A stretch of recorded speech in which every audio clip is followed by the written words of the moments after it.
Tulip, sa raison d'être, c'est d'outiller les équipes de développement logiciel, et en particulier sur la gestion des activités agiles, et quelquefois à grande échelle, donc à l'échelle de milliers, de dizaines de milliers de personnes. C'est dans le cadre de ces mises en œuvre-là que je côtoie l'agilité chez les clients, chez des industriels. Je vous présente Gilles, un petit singe malin qui va nous accompagner aujourd'hui. L'agilité à l'échelle, en fait, souvent, quand on parle de SAFe. Quelquefois, on parle de LESS ou Scrum at Scale ou d'autres choses comme ça, mais c'est SAFe dont on parle le plus souvent. Pourquoi on parle de SAFe? Parce que la plupart du temps, on pense à des projets qui sont de plus en plus gros. Donc, si on imagine un industriel qui a de très gros logiciels à faire pour embarquer dans les avions, dans les voitures, en fait, il a des gros projets et s'il a une démarche agile, eh bien, il veut être capable de gérer de façon agile ces projets de plus en plus gros. Le fait de côtoyer les agilistes et les gens qui veulent faire de l'agilité à l'échelle, je me suis rendu compte qu'en fait, il n'y avait pas que ça.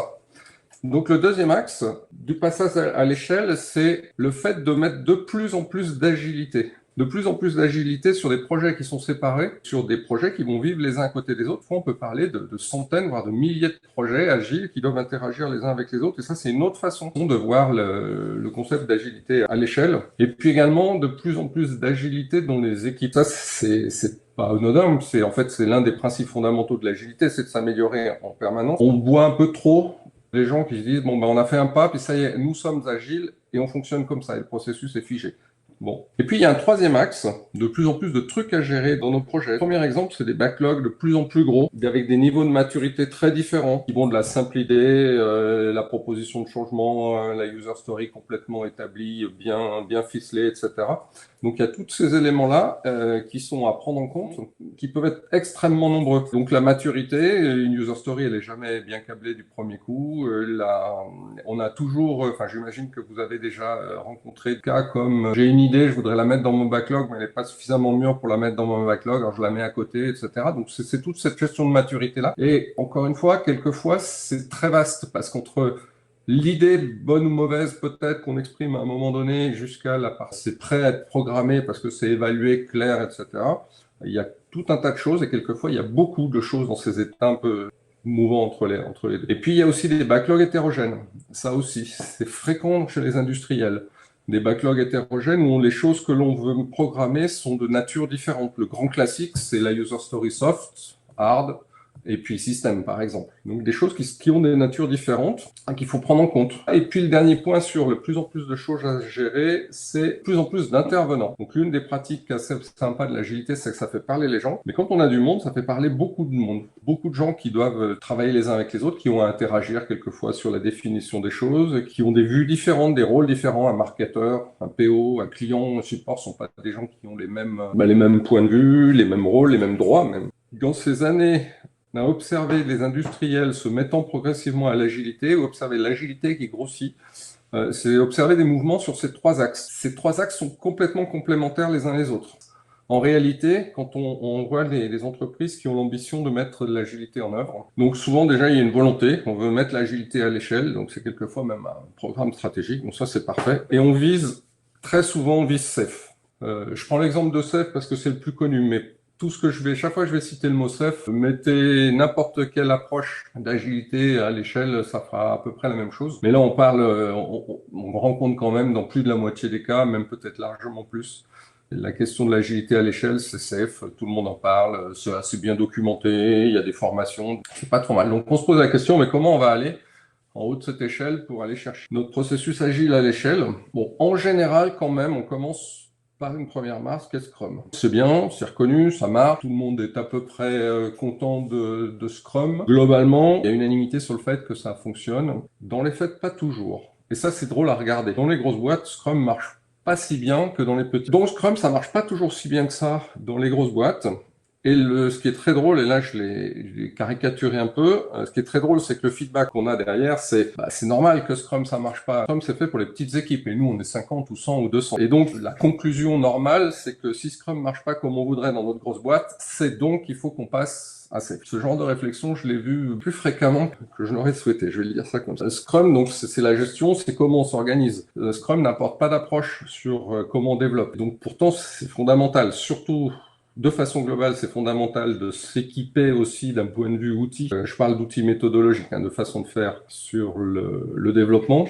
Et puis en plus, ça fait partie des pratiques nécessaires quand on a des approches agiles. Voilà, donc je voulais juste faire cette petite parenthèse-là parce qu'elle est relativement importante et surtout elle expose aussi un élément que je rencontre, c'est que quand on part de Scrum, souvent on oublie un petit peu les bonnes pratiques. Même si aujourd'hui il y a le mouvement DevOps qui est mis en œuvre, on oublie un petit peu les bonnes pratiques d'ingénierie du code, d'ingénierie du logiciel, comment bien coder, pour faire simple. Qu'est-ce qu'on peut observer? On prend le framework Safe, voilà, puis on essaie de retrouver les points. Donc, on va ramener à nous un certain nombre de choses qui sont qu'on a trouvées dans Safe et qui nous correspondent. C'est-à-dire, on va tirer des choses du framework qui nous semblent pertinents. Donc, par exemple, suivant les cas, par exemple qu'on rencontre régulièrement, c'est on met en place du portfolio management d'entrée comme ça, parce qu'il y a une stratégie de portfolio management au niveau de l'entreprise. Une deuxième chose qu'on va tirer dans CF, c'est on va se synchroniser avec un train. Bon, ça c'est plutôt pas mal, parce que c'est des habitudes qu'on avait de se synchroniser d'une façon ou d'une autre. On va aussi nommer les gens. On va prendre un système architecte, un business owner, un epic owner, ou des sujets comme ça. Voilà, on prend des choses qui existent déjà en interne. C'est un petit peu la même démarche que quand le chef de projet est devenu Scrum Master, par exemple. Mais tout marche pas toujours très bien. Tous ces éléments-là, tous les éléments qu'on met en place, on prend, comme on essaye de prendre un peu, enfin plutôt comme le framework qui nous propose un certain modèle, on fait comme on peut.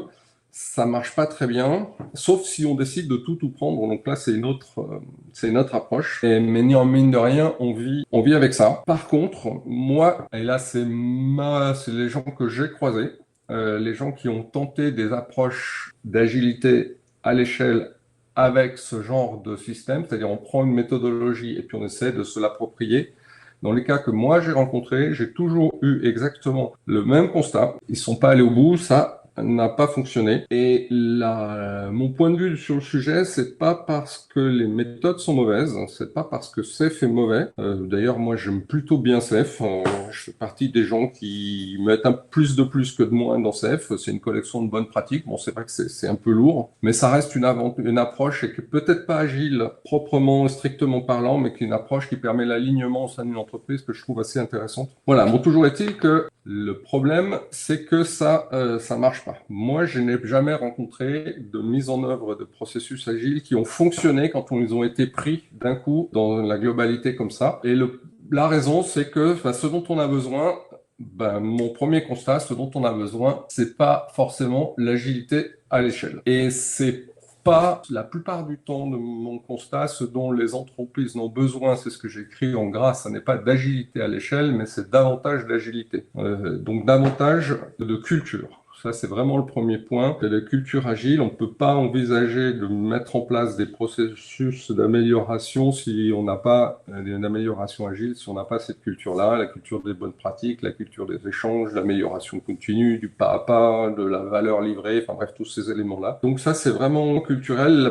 L'un des points premiers dont les gens ont besoin pour pouvoir faire de l'agilité à l'échelle, de mon point de vue, c'est de la culture agile. Le deuxième point, c'est plus d'agilité dans les équipes. C'est prendre les gens tels qu'ils sont et à l'échelle des projets, on va dire ça comme ça, c'est mettre plus d'agilité avant de mettre quoi que ce soit d'autre. D'ailleurs, c'est ce qui va apporter la culture, en parenthèse, et d'appliquer les bonnes pratiques. Donc, davantage d'intégration continue, de tests continus, de code review, de pair coding, de tous ces éléments-là qui vont au-delà de l'animation des post-it sur un Kanban ou un backlog.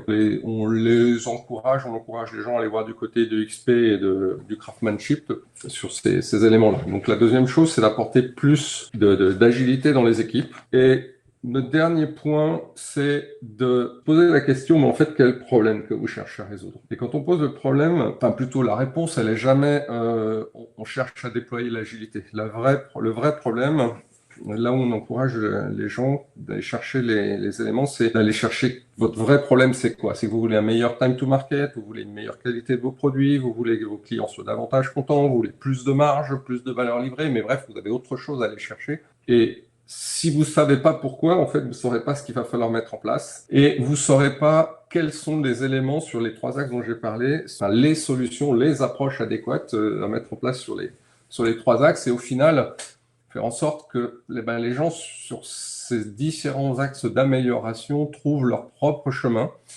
et leur propre chemin ne va pas directement verticalement vers le haut. Maintenant, je voulais donner quelques exemples des cas réels croisés dans des entreprises. Le premier exemple que j'ai, c'est une grosse boîte où il y a des milliers de projets, des dizaines de milliers de personnes qui travaillent. Et ils ont décidé de déployer l'agilité depuis plusieurs années, avec succès, ça marche.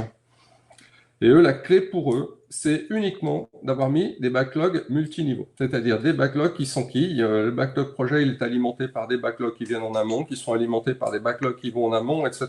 Et on parle de milliers de personnes, de milliers de projets. Voilà, et ça fonctionne avec des équipes agiles qui sont autonomes et qui fonctionnent de façon complètement traditionnelle, comme on pourrait le faire pour une équipe de 5 à 10 personnes. Voilà, la structure, elle est basée sur des backlogs multiniveaux. Le deuxième exemple, c'est la même échelle à peu près, un peu moins, c'est toujours des milliers de personnes, des milliers de projets. Voilà, eux, le choix qu'ils ont fait, c'est de mettre en place des projets qui sont totalement séparés, mais sur lesquels ils ont accentué l'agilité. Donc le premier cas, vous l'avez compris, en fait, c'est l'axe de plus en plus de trucs à gérer, l'axe qui part vers le bas à gauche. Le deuxième cas que je voulais vous donner sont des gens qui ont choisi de mettre en place l'agilité à l'échelle, mais mettre en place de plus en plus de projets agiles et des projets qui sont vraiment agiles. C'est-à-dire, ils vont pousser l'ingénierie, ils vont pousser les automatisations, ils vont pousser toutes ces choses-là. Et ils partent du principe qu'après les choses, comme on a une sorte d'auto-organisation des gens dans une équipe, eh bien, on a une auto-organisation des équipes dans une entreprise.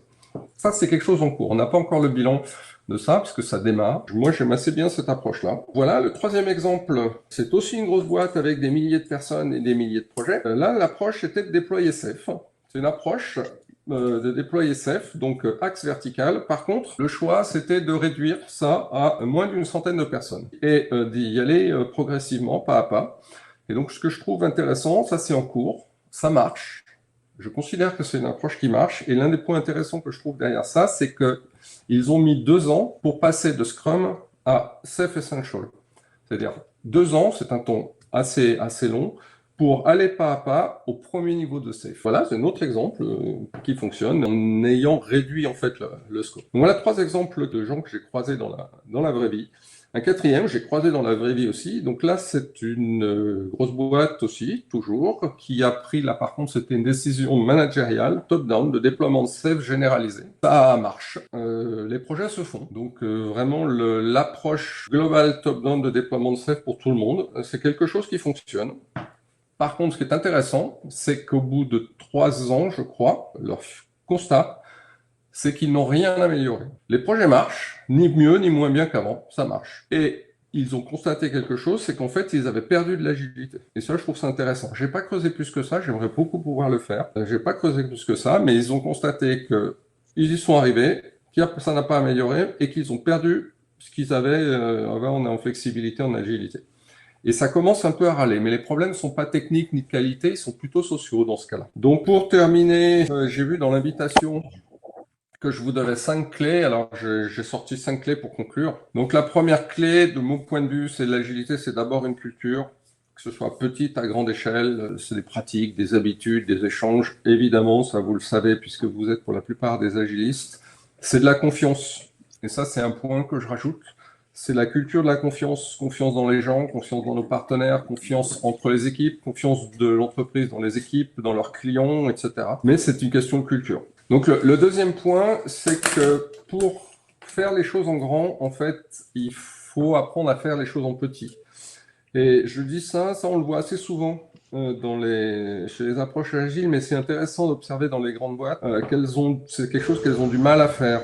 Elles ont du mal à faire des petites équipes alors qu'elles avaient des grosses équipes. Elles ont du mal à gérer des projets par itération. Parce que leur culture, elles ont appris au fur et à mesure des années de leur croissance à faire gros.